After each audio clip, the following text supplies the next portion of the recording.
The Jimmy Olsen Radio Network. Spinal adjustments provided by Dr. Chad Rolfson. The Spinal Tuning Chiropractic Center is a Des Moines area low flat fee per month unlimited chiropractic care practice. When life happens, just adjust. Schedule today at spinaltuning.com.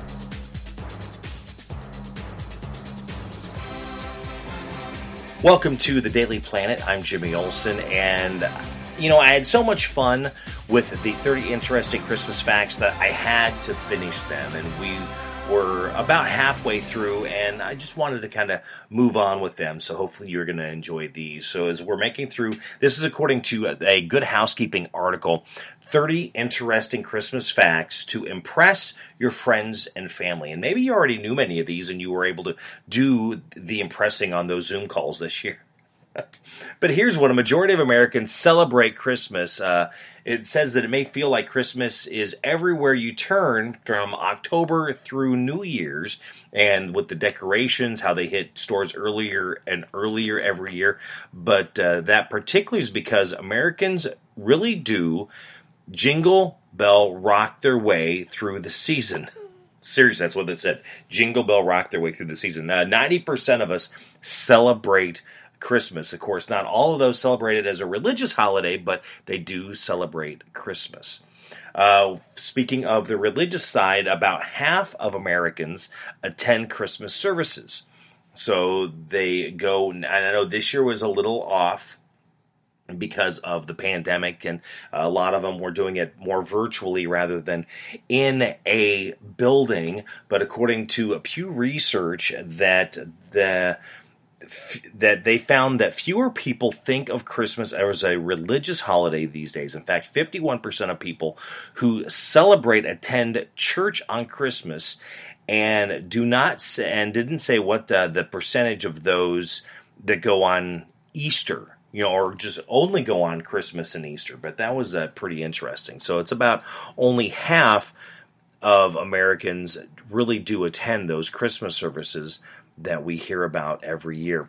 And this is another piece this one, not sure if it's in this article, but I read this, that if you were to buy the 12 Days of Christmas, the song, it would cost, number one, this year it seemed to went down in 2020. In fact, it dropped about 60%.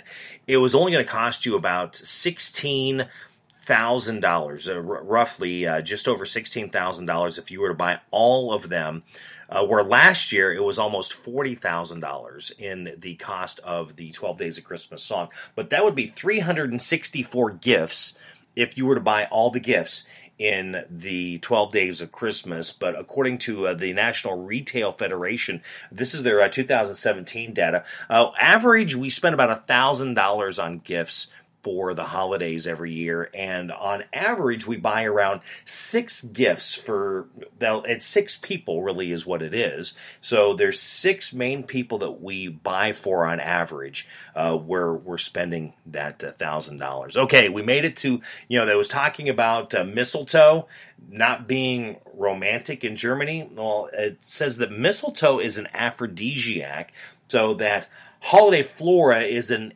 ancient symbol of fertility and virility, and the Druids considered it an aphrodisiac, so they kept it in mind. So they kind of use that to,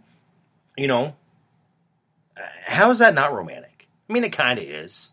I mean, I guess you could say that kind of takes the romance out of it, but it's something to keep in mind. It really is. You just never know. All right, okay, let's move on. So mistletoe's name, not sweet, though. The name itself has a meaning that does not inspire warm and fuzzy. So this could be the whole non-romantic thing. Mistle, thrush birds eat the plant's berries and then digest the seeds, and then the droppings eventually grow into new plants. So the Germanic word for mistletoe means dung on a twig. Okay, so you're right. Now the whole romance part of the mistletoe is gone. That just kind of ended that. Ham, what do you have for your Christmas dinner? Well, ham ranks as one of the favorites. For Thanksgiving, we have turkey. Well, many families still cook up turkey as well for Christmas dinner. I mean, we saw that. I mean, if you've seen the Christmas Story, they're making a turkey that the dogs ended up enjoying instead. So then they had the Christmas goose. Well, others, they go for ham. In fact, there are others that even go a little more rogue and go with a leg of lamb or other type of protein. But Google searches for ham and turkey both spike during the month of December, according to the Google Trends data. Despite the popularity of both festive entrees, spiral cut hams remain the most popular choice for the Christmas table.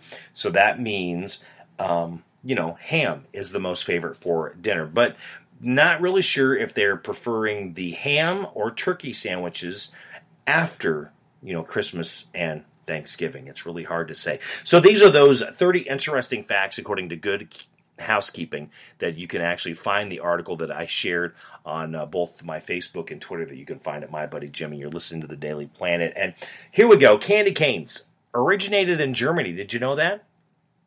The National Confectioners Association says a choir master originally gave the candies to young children to keep them quiet during long church services. So the funny thing is, grandmas still do that today. They're handing those out during those long church services. But they say grandmas who still dole out sweets during the droning sermons, there's a little history behind that, but it wasn't until a German-Swedish immigrant decorated his tree with candy canes in 1847 that they became popular as a Christmas candy. Otherwise, it was just things that kept children quiet as they were waiting.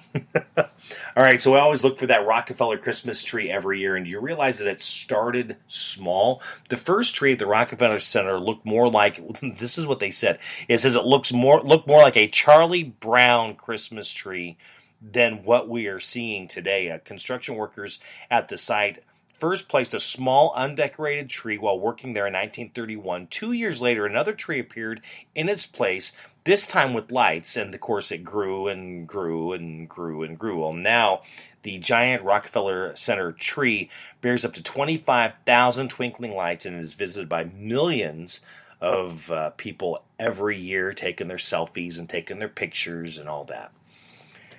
Washington Irving created many Santa legends. This is another one from the list here, according to Good Housekeeping, these 30 interesting Christmas facts. Now, we know Washington Irving for the Legend of Sleepy Hollow, which happens during Halloween every year, right, with the Headless Horseman.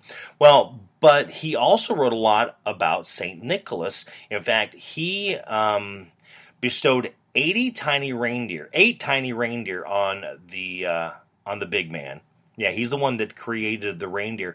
He loved Santa Claus so much that in 1835, he helped found the St. Nicholas Society of the City of New York, serving as its secretary until 1841. But it was Washington Irving that created the 8 tiny reindeer that pulled his sleigh. That's interesting.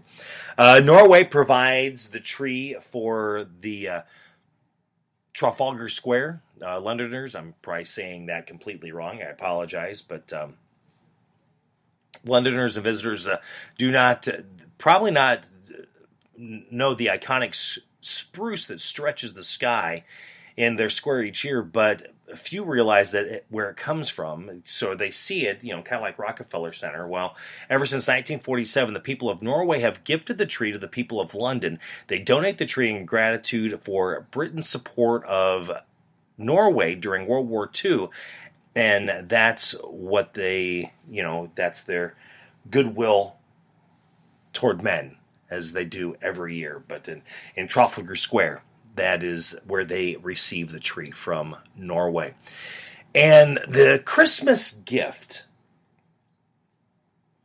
has this is what it says. The Christmas gift has a life-saving secret. It says during World War II, the United States Playing Card Company joined forces with American and British intelligence agencies to create a very special deck of cards. They gave them out as Christmas gifts that also helped Allied prisoners of war escape from German POW camps.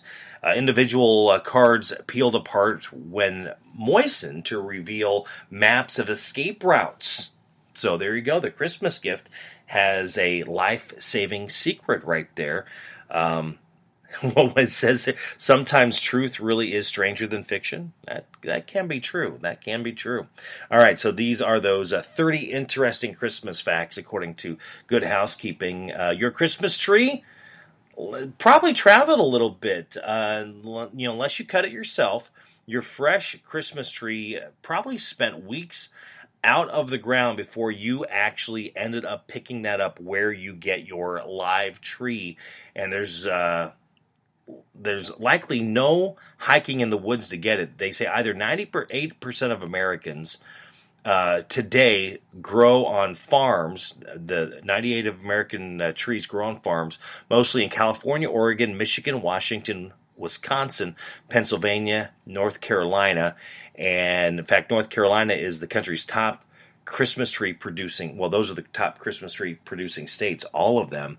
So, right, it's in the tree farm. They just throw it down, put it on the bed of the truck, and bring it right to wherever you purchase it, which goes back to, as we talked in the prior episode about the dry trees and making sure you keep them watered, because a little spark, of course, cats, they really like the live trees too. Well, they also like the fake trees with all the tinsel and ornaments on it as well. In fact, here we go. Tinsel has a history of its own. Tinsel was invented in 1610 in Germany and was originally spun from real silver, making it far from the little decorations we see today. It even has an edgy history. It says the U.S. government once banned tinsel because it contained poisonous lead, but that's when they came back with the plastic tinsel that we pretty much see now. So even though you still need to be careful with it, you do not want pets or small children to be swallowing that. It doesn't have the lead that it did before. So there you go. The 30 interesting Christmas facts to impress family and friends when you have those conversations. Again, it was an article that was produced by Good Housekeeping, so you can actually find that. I did share it on my social media, so you can find it both on Facebook and Twitter at My Buddy Jimmy. So thank you very much for listening. If you enjoyed these facts and you want to share them, share those on social media, is where you can find me on YouTube at My Buddy Jimmy 101, and even my other podcasts that I do. I've got a Story Time and The Gospel Road and many different things that you can always follow along and hopefully enjoy. So until next time, this has been the Daily Planet with Jimmy Olsen. The Jimmy Olsen Radio Network.